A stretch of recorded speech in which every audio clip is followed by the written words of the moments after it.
অত্যন্ত ফলপ্রসূ এবং হৃদ্যতাপূর্ণ আলোচনা থেকে দেশ ও জাতি একটা মেসেজ পেয়েছে যে আগামী দিনের বাংলাদেশের যে ভবিষ্যৎ অত্যন্ত সুন্দর হবে।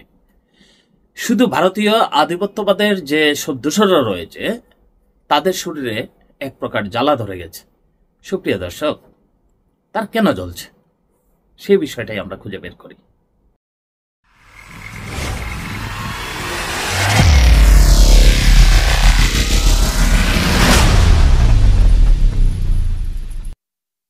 সুপ্রিয় দর্শক, শুভেচ্ছা নেবেন। আঞ্চলিক ভাষায় একটি গান রয়েছে, তোমার কেন জ্বলে রে বন্ধু, তোমার কেন জ্বলে। আজকে ডক্টর ইউনূস এবং তারেক জিয়ার অত্যন্ত ফলপ্রসূ আলোচনা, যা দেশ ও জাতি গতকাল থেকে অপেক্ষা করছিল, তা দেখে এত সৌহার্দ্যপূর্ণ, এত আন্তরিকতাপূর্ণ একটা প্রোগ্রাম দেখে দেশ ও জাতি যখন উচ্ছ্বসিত, তখন ভারতীয় আধিপত্যবাদের যে গোলামরা আমাদের দেশে বসবাস করে, নিজেদের খেয়ে নিজেদের দেশের সম্পদকে ব্যবহার করে ভারতের গোলামিতে যারা ব্যস্ত, তারা জলে পুড়ে ছারখার হয়ে যাচ্ছে। সুপ্রিয় দর্শক, এটা বলাই বাহুল্য যে সারা দেশ এরকম একটা কিছু আশা করছিল। বেগম জিয়ার ভূমিকা এখানে মুখ্য ছিল এবং বেগম জিয়াকে ধন্যবাদ দিতে চাই। 18 কোটি মানুষের পক্ষ থেকে, আমাদের অন্তঃস্থল থেকে বেগম জিয়াকে ধন্যবাদ। উনি এত সুন্দরভাবে, এটাই হচ্ছে পারিবারিক শিক্ষা। বেগম জিয়া যে মেসেজ দিয়েছেন, তারেক জিয়া তা বাস্তবে অক্ষরে অক্ষরে তা পালন করেছেন।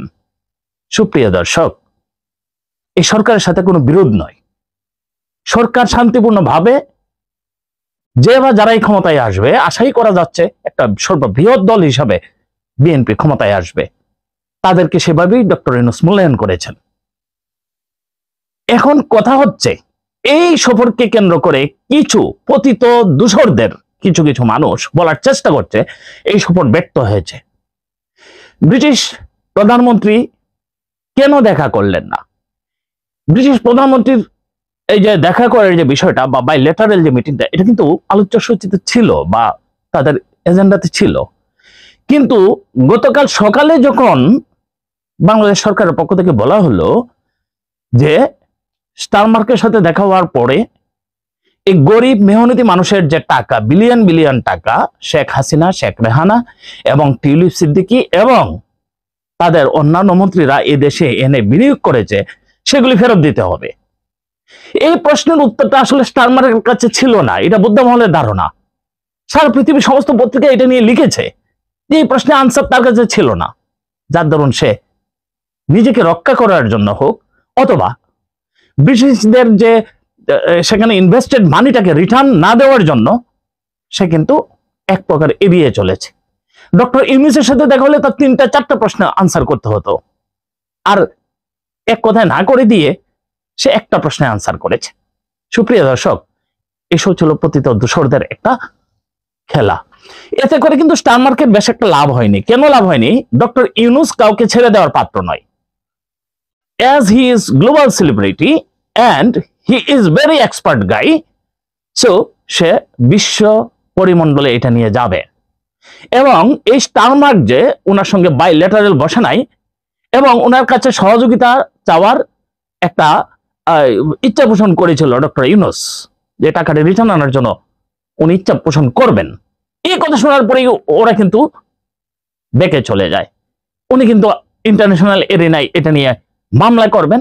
এটা নিয়ে স্টারমার্ককে কেন্দ্র করে, স্টারমার্ক কেন এটাকে ইয়ে করে না? কোনো ব্রিটিশ প্রধানমন্ত্রী অন্যায়ের পক্ষে এরকম মানি লন্ডারিং এর মতো ম্যাটার, যেটা এলিগেশন উঠেছে, যেখানে টিউলিপ সিদ্দিকীর নামে বাংলাদেশে দুদক ইতিমধ্যেই গ্রেপ্তারি পরোয়ানা জারি করেছে, এত সত্ত্বেও ব্রিটিশ প্রধানমন্ত্রী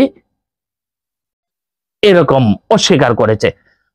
যেটা আমরা দেখতে পাই ভারতের ক্ষেত্রে, কোন রকমের ন্যায় নীতি তোয়াক্কা না করে তারা এরকম মাঝে মধ্যে তারা না করে থাকেন অথবা তারা এটাকে ইগনোর করে থাকেন।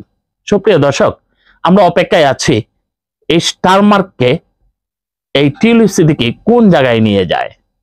এই যে লেবার পার্টি এমনিতেই আপনারা জানেন অনেকটাই বিব্রতকর অবস্থায় ছিল। টিউলিপ সিদ্দিকীকে তার নামে যখন প্রথম এলিগেশনটা আসে এবং টিউলিপ সিদ্দিকীকে যখন তার মন্ত্রিত্ব হারাতে হয়, এতে করে তাদের দল কিন্তু ক্ষমতায় এসেই অনেকটা কোণাঠাসা হয়ে পড়ে।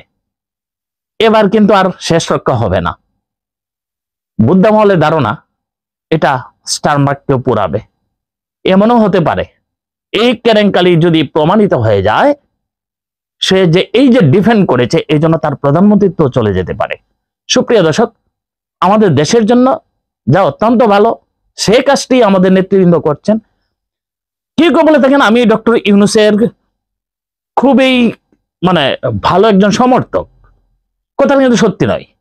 আমি আসলে দেশের সমর্থক। দেশের যে ভালো করবে, যে ভারতীয় আধিপত্যবাদের বিরুদ্ধে কথা বলবে, যে এই দেশকে ভালোবেসে, দেশের সম্পদকে ভালোবেসে এই দেশকে সঠিক মতো যারা পরিচালনা করছে তাদেরকে সাপোর্ট করবে, আমি তাদের সাপোর্টার্স। আর এটা কি বলা বাহুল্য নয় যে ডক্টর ইউনূস একটা টপ শিক্ষিত মানুষ। আপনি যদি সোজা ভাষায়, আমাকে অনেকে লেখে যে আপনি দালালি করছেন ডক্টর ইউনূসের, আমি আপনাদেরকে বলতে চাই এই অর্ধশিক্ষিত, এই অত্যন্ত কুটিল চরিত্র সম্পন্ন এইসব শেখ হাসিনা মার্কা নেতৃবৃন্দের চাইতে এইরকম একটা নোবেল লরিয়েট, এত বড় শিক্ষিত ডক্টরেট একজন এবং বিশ্ববরেণ্য একজন মানুষের দালালি করা অত্যন্ত সম্মানের কাজ। সুপ্রিয় দর্শক, ভালো থাকবেন। ডক্টর ইউনূস অত্যন্ত শান্তি পথে এই পাওয়ারটাকে উনি ট্রানজেকশন করবেন এবং দেশ ও জাতি গণতন্ত্রের পথে ফিরে যাবেন, সেটাই প্রত্যাশা করছি। আসসালামু আলাইকুম।